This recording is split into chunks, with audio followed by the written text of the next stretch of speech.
Hari tu saya ada sembang dengan seorang pakcik ni. Dia kata zaman muda dia dulu, ada beberapa kali lah dia terpengaruh hisap ganja, tapi tak ketagih.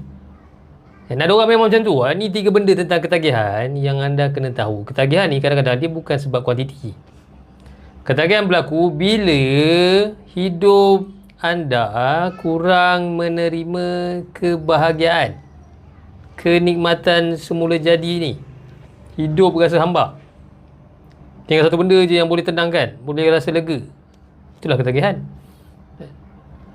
Bukannya kejar seronok, tapi lebih kepada nak lari daripada rasa kekosongan yang ada. Yang kedua, genetik ni main peranan besar. Lebih kurang 50% risiko ketagihan tu datang dari genetik.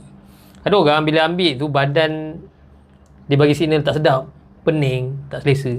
Tapi ada orang pula bila ambil dia terus high. Dan sebab tu ada orang cuba, lepas tu dia tinggal. Ada orang pula cuba, lepas tu susah pula nak berhenti. Penggunaan yang 3, otak individu yang ketagih ni dia tak peduli apa yang anda fikir. Bila dah ada ketagihan, otak tu dia belajar melalui isyarat kehendak tu. Nampak je tempat, bau, situasi, kawan sekepala, craving tu terus muncul.